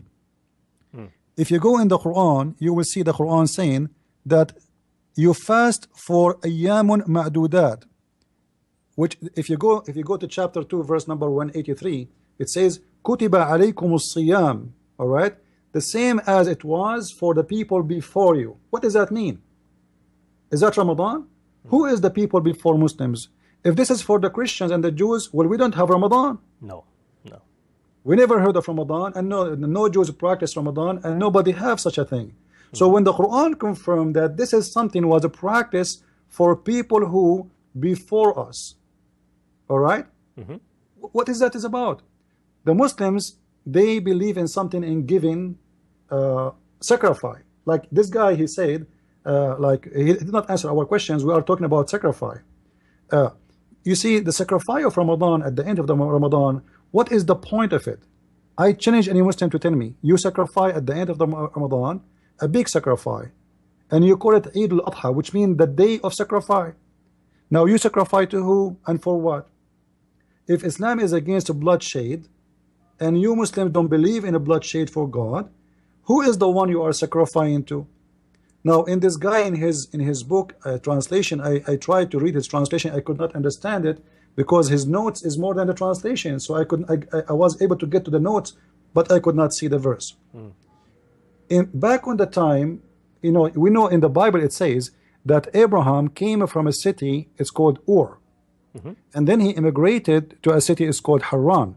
Now Haran, it's a hot city. Haran is coming from like hot. It's a place of like hot place. Now the people of Haran, every year, they have a problem that their god, the god of the moon, disappear. And that is almost in the third part of March. The moon disappear, and that because of due to like let us say movement of stars and etc. So they cannot see the moon clear, and that make them worry about their moon is not coming back. So they decide to fast every year in a certain time for 30 days. And that was Ramadan. Ramadan is the fasting of the pagan people who believe in the moon god, and they are worried about he will not come back. So they celebrate at the end of the month when the moon come back. And then they move to the city of they have a place, certain place, to celebrate the coming back of the moon.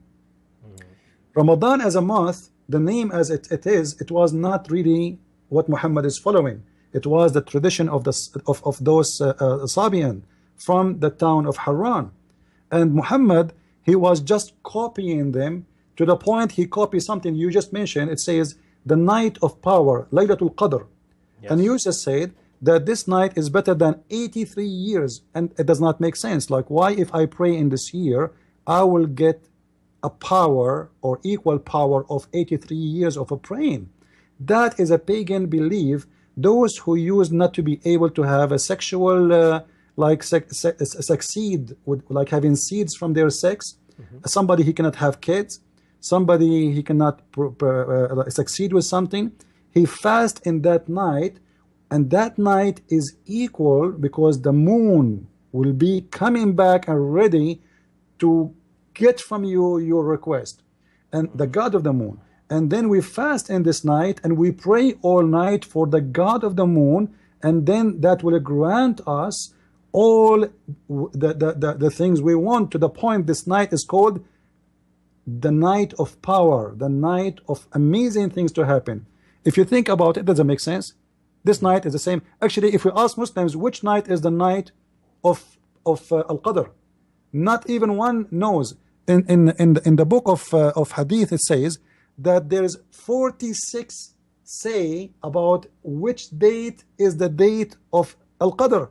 That's funny, because if there's 46 days, 46 says about it, and the month is 30 days, that means the says about the date is more than the days of the month.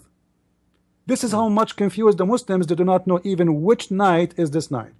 So those people, in order to present themselves to the moon god, they used to give sacrifice, and this god will grant them a lot of grant, like you want to have good fruits from your trees, you want to have good, we know the god Baal, the god of fertilizing, the god of fertility. So those people, they worship the moon god, the sky gods, for they grant them their request. And this is what Muhammad told them. Muhammad, he said in the hadith, if a man he pray to Allah in this night, Allah will forgive the past sin and the coming sin. And this is very funny, and it's not fair. Just because I pray this night, my sin in the past and my coming sin is forgiven, so you are encouraging me to do more sin, and you are asking me to do all kind of sin, and in the same time it does not make sense, because then why I need to pray anymore? If one night is equal to 83 years, listen carefully.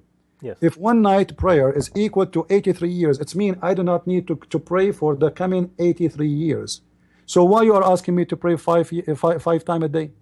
I pray just one night, and this is better than all. And you know what? I will pray this night once a year. 83 years, every year I will make in one night prayer. So if you live, let us get a calculator. I don't know if you are good in mathematics. if we calculate, let us say I will live for 60 years. Okay. And then I will, each night I pray from Laylatul Al-Qadr is going to be equal to 83 years. That will be 83 x 60. That means I will pray in my life 4,980 days. The 83 prayer, 60 prayer, will be equal to 4,980 years. Yes. That's madness. Either Muhammad was exaggerating. There's no need to wake up for Fajr. Who wants to wake up in the morning to pray Fajr? Who wants to stay out? Yeah. What for? What for? Just to pray once a year. Pray once a year, and for the coming 60 years, that will be equal almost to 5,000 years of a prayer. So what the point of all of Islam and the Hajj, and what the Hajj for? If Allah forgive me my past and my coming sin, what the Hajj for? What is the bridge over hell for? Yeah, well, everything is gone. There's no need actually, you know. So Muhammad is copying the pagans, and this is a pagan ritual. And actually, there's a hadith where Muhammad, once he was walking between the Jews, and he saw a bunch of Jews, and he said to them, why you are not eating? They said, today we are fasting. They said, this is what? They said, this is the day where Moses was delivered from the Pharaoh. So Muhammad, he said, you know what? If Moses fasted, we better to fast it more than you, because Moses belonged to us more than he belonged to you. And he start fasting Ashura. Then he come with a new fasting, you know, because Muhammad, he don't have religion. He trying to build a religion, trying to copy. So he come with the fasting, a new fasting. It's called the fast of David. And then he said to his followers, we should fast the fast of David, and that is 2 days we fast and 1 day we eat, or 3 days. Now, what is the fast of David, and why you are copying, and what happened to it? The Muslim, they say the fasting of Ashura and the fasting of David is abrogated by the fasting of Ramadan. If Ramadan is so important to the point even Allah, he sent the Qur'an in Ramadan, why Muhammad is trying to find a day to fast in? Why Allah did not tell him from the beginning, you know what, this is a day you should fast? In the Quran chapter 2 verse 184, it says the days of fasting is ayyamun ma'dudat, few days, not 30, not a month. That what you just said makes perfect sense. If Muhammad received his first encounter during the month of Ramadan, he received the first verses of the Qur'an during the month of Ramadan, wouldn't he have just set that date from the beginning? We're going to fast Ramadan. Anything. And there is no fasting in the Quran, you know. The Quran never speak about fasting from food, as you see. And even it says ayyamun ma'dudat, which means a few days. Few days in Arabic, it have to be between 3 to 9. It cannot be 10. It cannot be ma'dudat. It means you can count them by your fingers. You know what I mean? This is what ma'dudat mean. You can count them by your hand. So if this is what the Quran is saying, where you come with the month of 30 days? This is not in the Quran. This is from the Sabi'an. Muhammad, he practiced. Muhammad always, he copy from others. He liked the ideas. He adopt the ideas. And there is tons of hadith and tons of stories. Now, as long the Quran mentioned that Mary, she was told to fast, you know, the verse in the Quran in chapter 19 verse 26, the Quran says that eat and drink. And if somebody asks you, says, I'm fasting. From what? From talking. So according to the Quran, fasting is fasting from talking. It's not fasting from eating. But this guy, the Turkish guy, he was with us, he said, I don't follow the hadith, I follow only the Quran. Okay, show me where in the Quran it says you fast from eating. It doesn't say that. The Quran confirm only one kind of fasting. That is fasting from speaking. Yes. Which can be found in the Quran. And you see, the problem with Muslims, they get offended as soon you say to them the answer, he just call us all kind of names. Yes. He don't get offended, and he don't say like, you know what, I'm calling them liars, killers, thieves, corrupter, etc., etc. It's okay to offend us, but the second you start giving him the answer, he started crying, and I'm going to leave, and I cannot stay, and etc. Well, how come you offend us and you call us all kind of names and we stay? It's all right. Now, if we continue actually in this topic is really big. Like now, I'm working in a book. It's going to be called mostly The Roots of the Quran. Additional to my first book, The Deception of Allah and Quran and Science, and now I have a French book. It's called The Secret du Prophète Arabe. The fourth book is going to explain where all these stories Muhammad is coming with, and all is supported with the clear evidence which Muslims cannot deny. And as you know, we do not use a Christian resource. We use Muslim resource. And even those who claim to be Quran only, they cannot refute it. For Quran never been a book to follow. As an example, the Quran itself confirm that you have to obey the Prophet, and whatever he forbid, you forbid. Yes. Now, in order to obey the Prophet, you have to follow what he said. Yes. Not only what the Quran said. You see, when the Quran, as an example, in chapter 4, verse number 59, it says, Ya ayyuha alladhina amanu ati'u Allah wa ati'u Rasul. "O who you believe, obey Allah and the Prophet." So this is mean we have to keep Yes. two words: the words of Allah and the words of the Prophet. So if you deny the hadith, it's mean you are obeying half of Islam, because you have to obey both. Can I obey only Allah without obeying Muhammad? No. There is many things Muhammad, he says, abrogate the Quran. As an example, where in the Quran we can find stoning to death? It's not there. It is in the hadith. As an example, the woman, if she is divorced, she have to wait for 4 months. Okay, where we can, what we would do then? There's a contradiction. Yes. There is many things. So if we don't follow Muhammad teaching, then Islam is missing. And this is what, and this is one of the funny things about Muslims. They say to us, Quran is the book of God. Well, how come the book of God is not perfect, complete without the words of Muhammad? And you're right. And when you said that, you reminded me of another verse in the Quran that's after the one you just quoted in Surah 456. No, Surah 454. Allah supposedly says, "But no, they can have no faith until they make you, O Muhammad, judge in everything, and they find within themselves no dispute." Yes. Actually, the logic of Muslims they come with, it's always they are the one who pick up their cherries. So we are the people who corrupt our Bible. And by the way, when a Muslim he speak that Christians corrupt the Bible, I advise the Christians not to defend, because a Muslim, when he say that, he is attacking the Bible sent by Allah, not my Bible.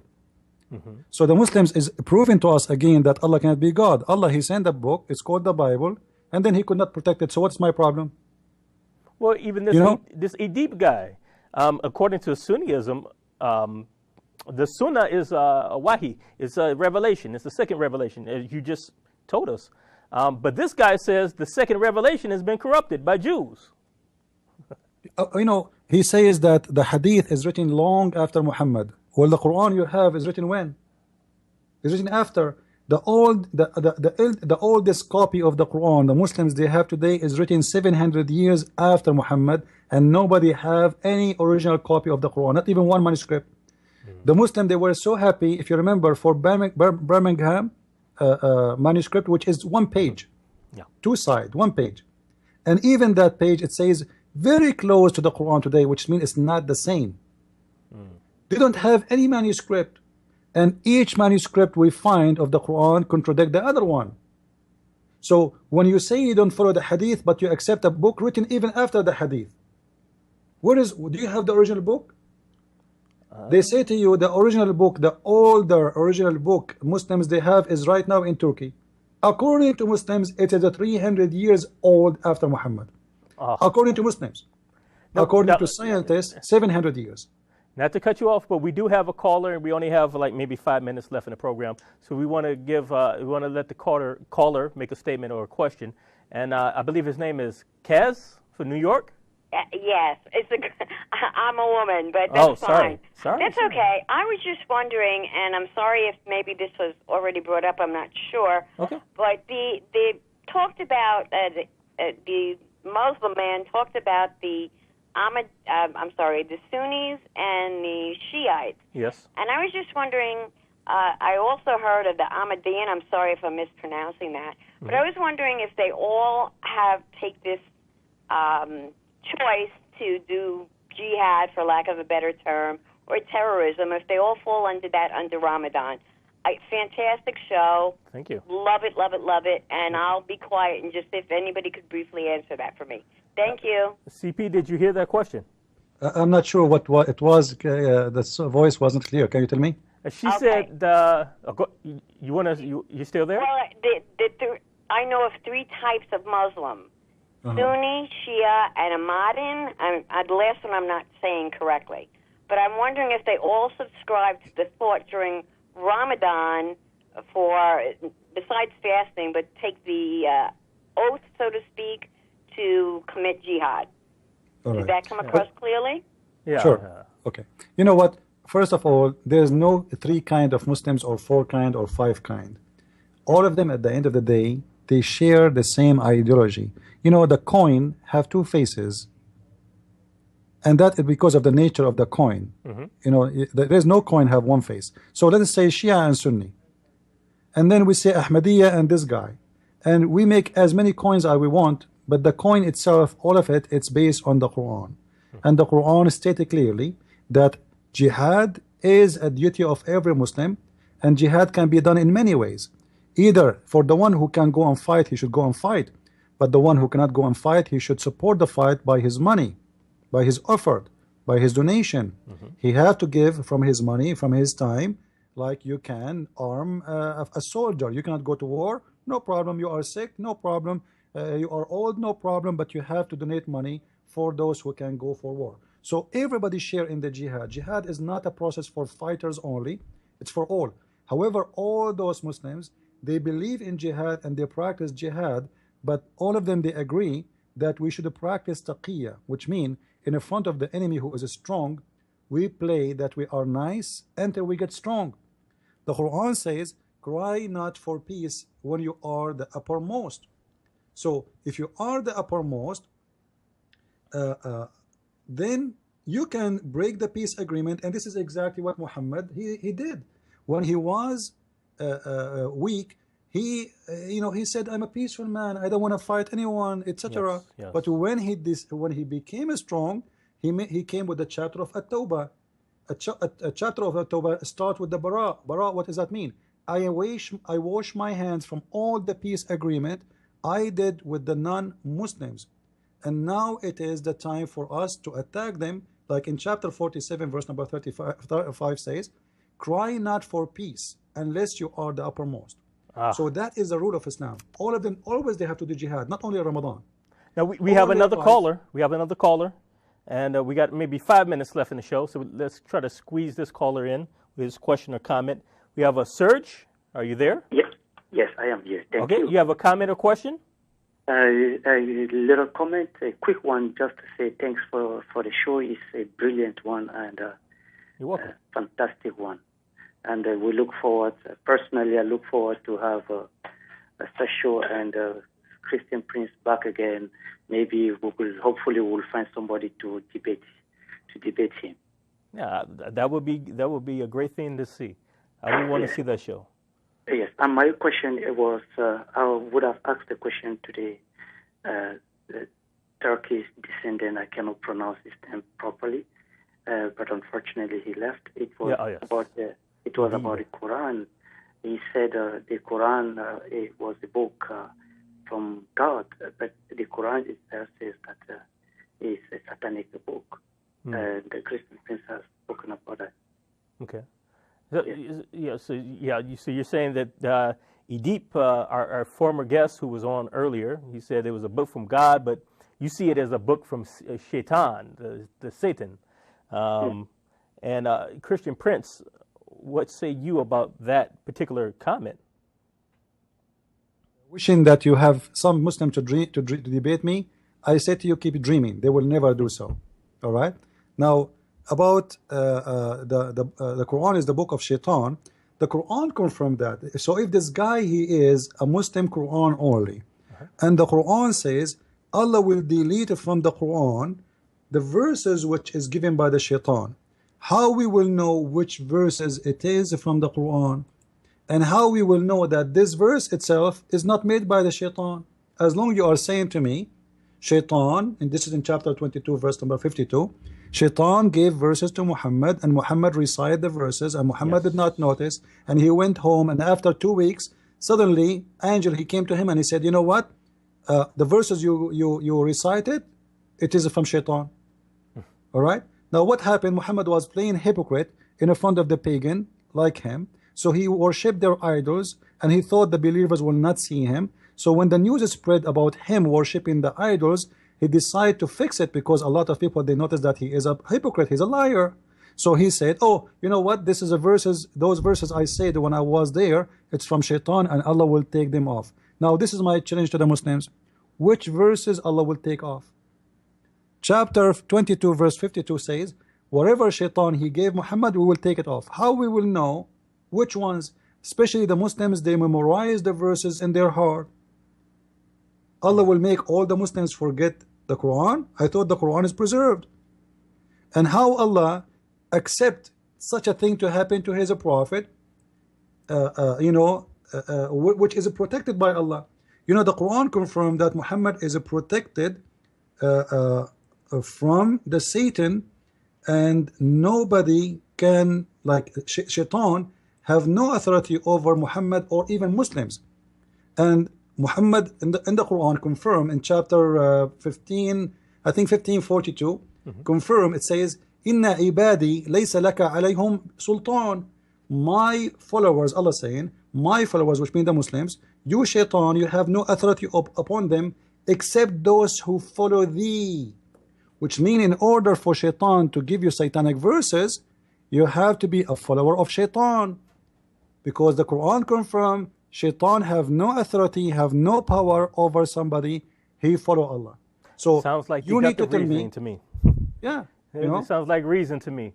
But we've come to the end of the show, unfortunately. We could probably go on another hour talking about this.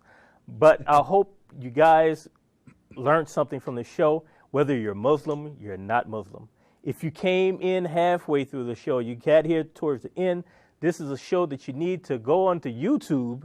You need to look up Trinity channel, and you need to find the show once it's up. It'll probably be up later on tonight, if not tomorrow.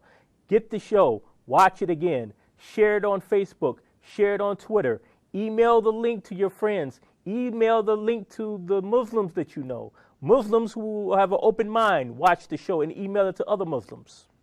So you can learn, so you can see the truth for yourself. Like I said in the beginning of the show, this show is not about Islamophobia. Nobody's afraid of Islam.